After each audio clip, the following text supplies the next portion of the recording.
okra eni nyoma nti no ebema no onpamo me na memfri ni nchen na menko ena okan na me se me nya baifo se me ye baifo okan me se me nya baifo nti akola ni nya 2 months no na omosisa me nyoma kotugu abonten se menko nti omosisa nyoma no na mekọ mma me ho na mma me wo santo nti mekọ ne ho ena oji akola na ohwe ne san nti me nana ewu oja sika bi na na emedu afoje sika bi to ho mai nti owu ye no na mo se yen che sika no ye se yen che sika no me ba tweme na mo be che sika ne pa na mom se de wo widie si ye fa yi de minimum se na anu a wo ba ye na ekuya pass endless ointment the ma really da so sa no na toso na hana utumu se already enye utiri nwinu emfu utiri nwinu achemfu yale ba nya wonsansen hawo nkoro so nkoro de se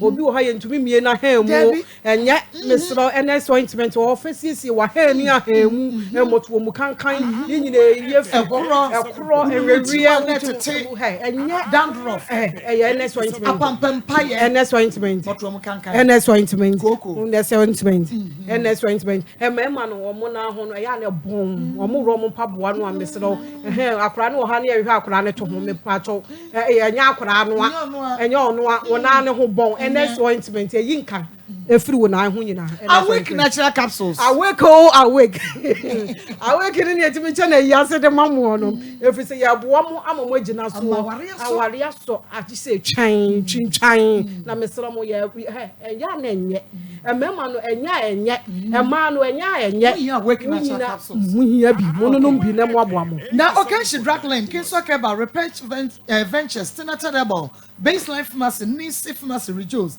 kwofodua mo benya bia to Gapson Delight drug rights and a bino and koko for mututum rekai munko wusko b hillside and a bb pharmacy kasua muntie tribe of Judah moko amobenya endless ointment na awake natural capsules osei krom osei tutu Bolivar kumase moko dania ba Mr. Colina Capmate and as Chris Freyera Ernest I was 0245 079915 0245 079915 Aya Dawood 360 capsules 360 no na mane no 160 na me man so no 160 ni aka bom 360 mane no 180 na mane 180 na mama bi ba ha wo se he edro no me free cry to na me ba Dawood me ba ha beto bi na me say mama Dawood dia wo ba bia na wo ba ha wo ba jedie me pato wo benya bi wo Dawood wo ba bia wo ma wo sisi ye kama na agina so na wa utumu se na se untumi ndidwa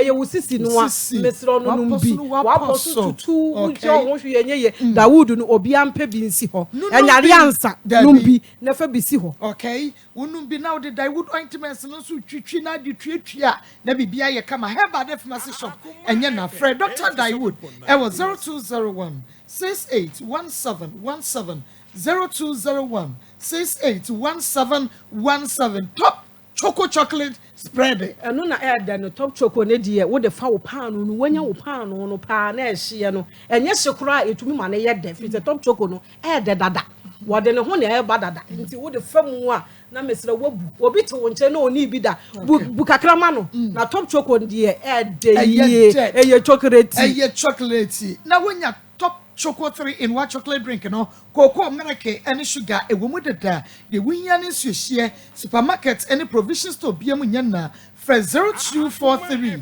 033 033 0243 033 033 ochia ba pada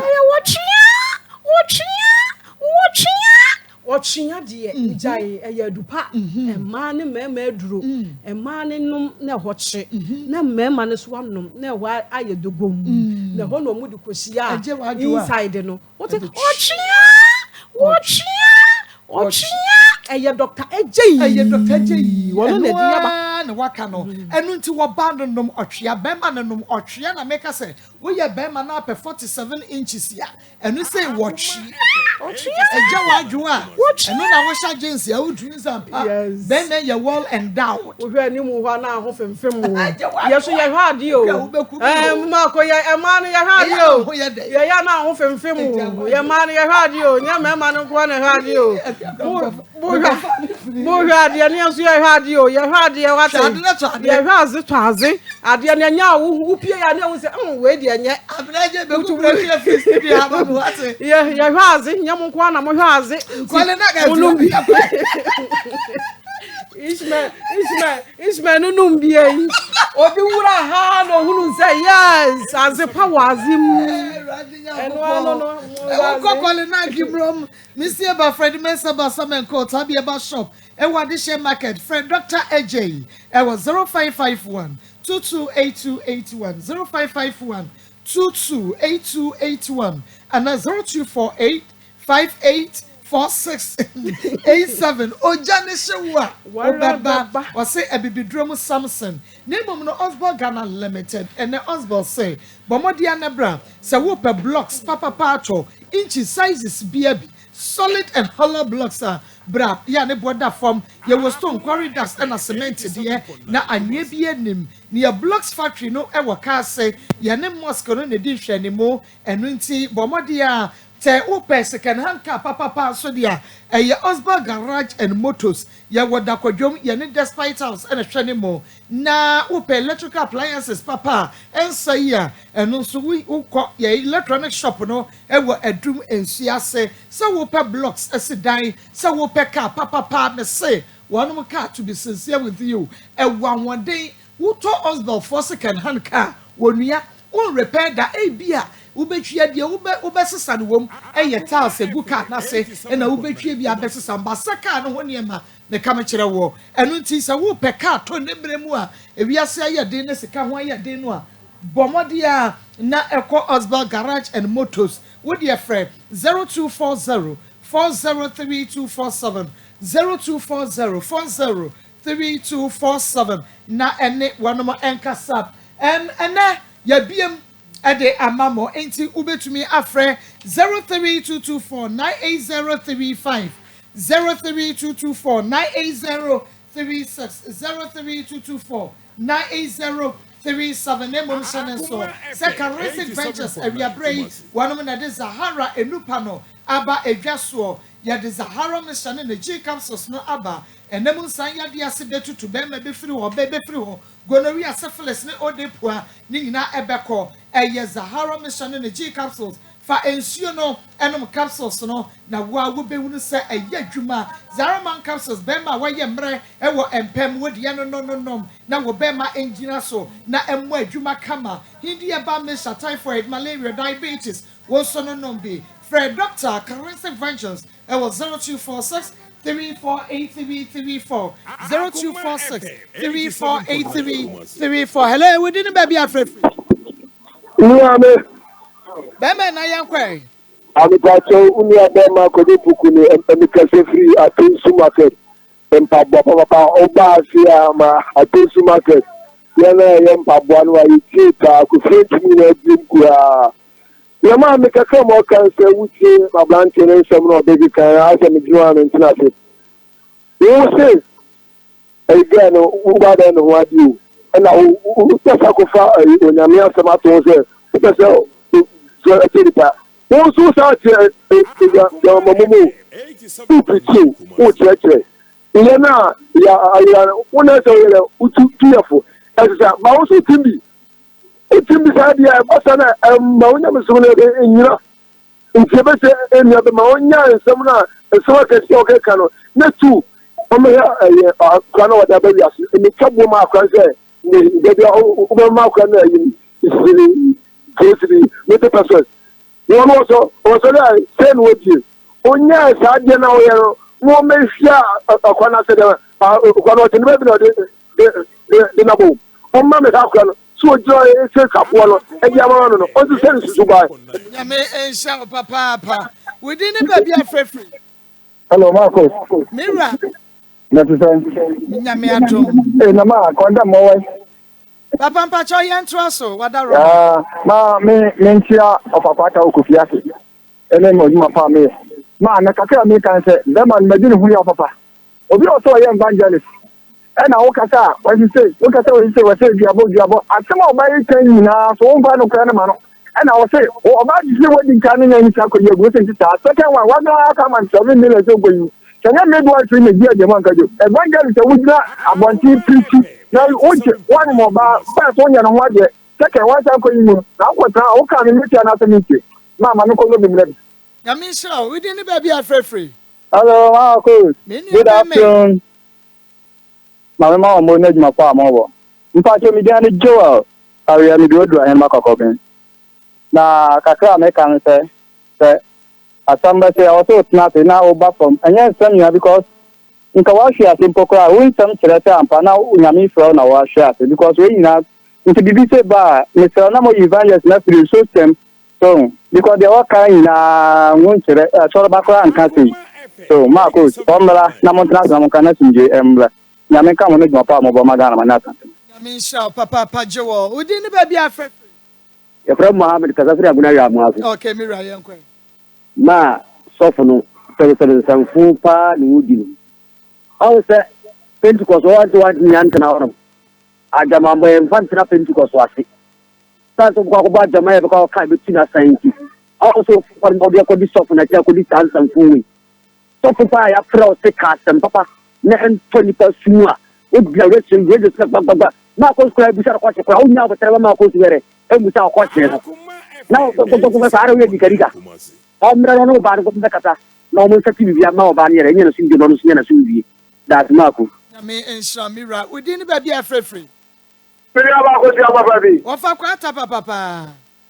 mimi aba ma so wa asante ma ko fi ase no ta coach mimi aba ma me mo aba so na me fa konye so na me tia na abrebra go atono so asini ba ta oni Mr. Afia o munyina ko fi ase na me tia me amakola ko dwedu wono so ti o papa mimi aba mimi ame yes asini ase pa na mimi aba dani adwama moyi dia me papa kura be video so okay kura se be ni sem ko ka kura mo ko da me na ntomaso wo be yisu na me di no ya kakra mimi aba e wo ko akontrol bi na we na akontrol ni mu awa mimi aba nye nenu ale so do ba ge to wo afo be bi atara na wo ko hu be ma se wo so ni to am na mo no ba da mpa so a na wo da so de ne chi na sa ne na nyim e so ba no ni nim ge na me o sa pakani ni yama no awe nyina chi na da so di na chi enti se wo sa pakani no wo so mpeni die mu a wo ni na kwa chale so be man 5,000 and we re mo se 5,000 wo ji a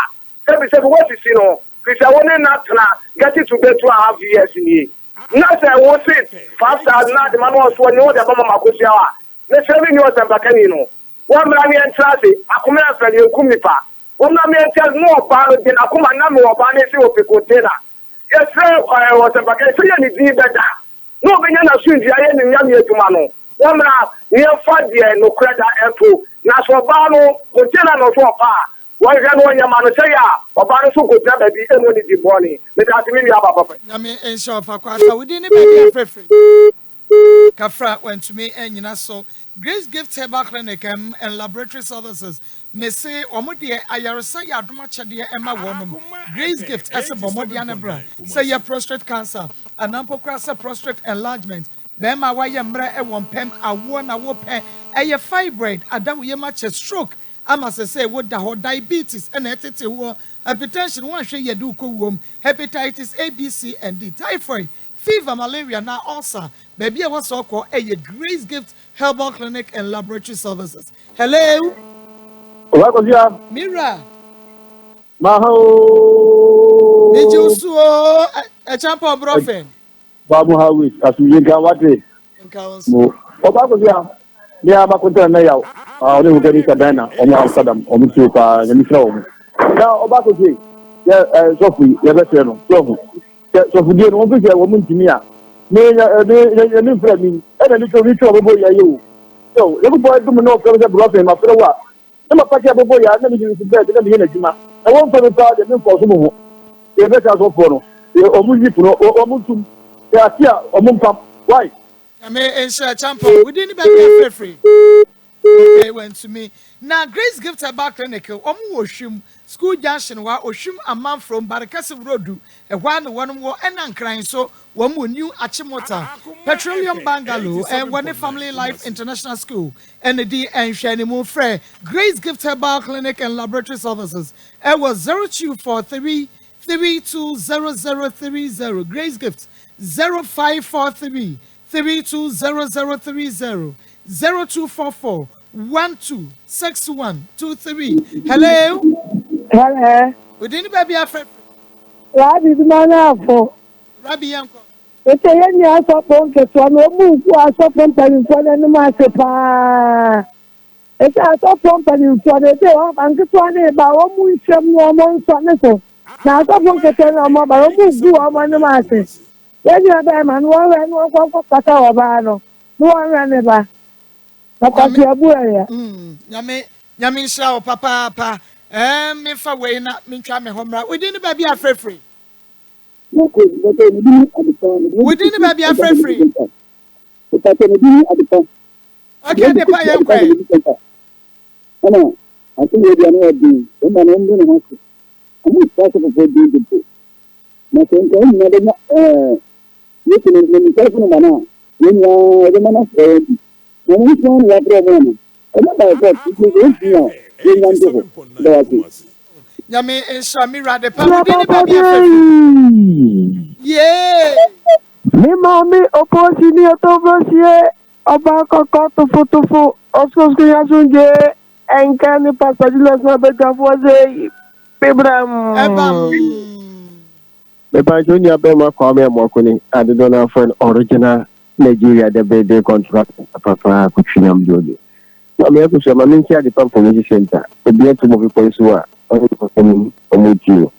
Now, can you jam? I'm here to see. I mean, a 12 Bible, a software. Bible in the Jamal one, when you saw some man here to see, almost to see. Because the Bible can Jamal, a Jamal, yes, was it. Almost get that one, and also with Jamal, what they want you. I don't bother. Oh, wow, so for your baby. That means dresser.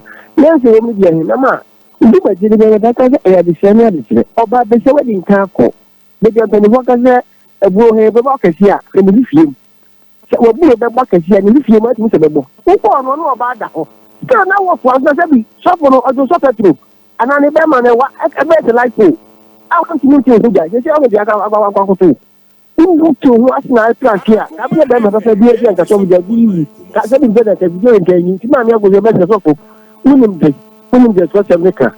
I won't know about now. Yes, I didn't need that. About the side, you should have a wood cat at the man. Message on to tell him, no, Sakura, also, no, that moment. That's it. Yame and Shaw, Papa, Fido Quick Loans. Fido Quick Loans, Naso Ebia, na and when you are whoopes, cabi a de ayat, sap and no Ukowe was mini be Ukowe, and no Udia Pomodia and Bra Fido dear, your best or dear Mobi. Download the Fido app no ever Google Play Store. Google Play Store, download the Fido app no. Now within 15 minutes, with Sabeka Musikano, if it's 200 Ghana cedis, equals 2,000 Ghana cedis. Then I saw what valid ID card, mobile money wallets, 24/7. Now quick loan, Fido quick loan, Juma. Dial star 711 star 999 hash, star 711 star 999 hash. Not just a Fido quick loan, no. Also, Sabet to me, I can be within the baby affair free. Hello, Auntie. Yeah, Mira. Auntie, good afternoon. Good afternoon. I tell you, Mohammed Bakia, quick to free up mammy. Okay. Mobile. Auntie, if I see what they do, I'm a don't tell you. And Madam Woman, the money boy, Chomocano. That big again of my vision answer. Because until many, we did papa. Don't go for the other boy. What's about I am told? We say me down at 10 years. We saw baby after some letters from Pinto. It's so many will be your coffin. I just think that the cook against them will be the after here. And it can do a cat and I'll bring your phone. With that one thing, we know about your why you are upon it. As if all do as a tear on your why you are. A complaint any form. So, you know, you're going to copy and moving like a pick up of phone. Because the company you to show. Who is so tsunami? Somebody wrong. There was so at the back. Like I told the point, give a cat to the Bonia. Or make out to Cano, what do you want? The Simon, anybody from A. Simon, or never careful. Like a former fee, and ako walo so so fatwa ko no tama ko faro we mutuli nsa so ko ele nda ya no atosi na so I possibly be so bad kan mo yo pro nyima no sisi bi le sa ele di mala isa nyame ensha papa top herbal clinic na efrewi top herbal clinic say diabetes typhoid ulcer hypertension and tishiwa ana awona wo pebema wa ye mre low sperm count wana shane so say top herbal clinic ne won fidie wa doctor for apomdi adwuma ye for kodi ne ntini ya wonim yade bia ntini so nyame ya domo a next month August bosumi ni de to so ni de to so 9 4th August no ye mega free health screening enyu hu femfrim bra ne femfidie hwe ni padua ni mo ye hunu yade ha woni ye ma waduro kama na enom na top herbal clinic de ye wo Kumasi South Junction Friends Gardens wa ye Bengana Waterworks enkai hacho Agboba Road eho ene ye wo for 0244 373895 0244 373895 and now 0545 467887 0545 467887 Shannon so say 4th August ye free health screening I was South Junction ye Bengana Waterways ye top herbal clinic. Feel every taste. 8 months in Bopana, man, one city father, family, and Intinya, dear, some medicine, Intimate, the Baran Mamma, some of the Badam. What you said, you must come say, Brazil, or bathroom, Chief, winning answer, winning to for you. On one shop for penny, how no city of light, shall I say? Maybe who's had that and who saw yes, how much you can say, make a catastrophe. There's a boy no while me made the about so it's city of life. Me patenu on one dia no ko Pentecost. Enti Pentecost now on. E wa Pentecost na mu di on abare fen na na adwa. Etwem kana wo. Ana me ko hu na ko kan no kasa yi o. Nsame dia me pede me fu. O ma to akran di wonya me. Ena ma hu tie ho no dia ye. Ni ni ko ti ahye mu ma. Esan se e de na nyanti. Timi di bibia. Adani se kwa de. Akoma ni brain enti ni antwa fa anye stew. Enu ane se. Me ti bi share plan ni. Ene he. Ena ono no na sis won ne wa boy ne same ne wale me de me ba asole nu ma.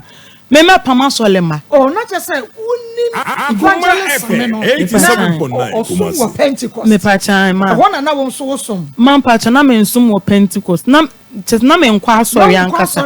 Me pacha ma. Na nkwa so de na wo yo. Ma me pacha na me like na me to na me nya hwe.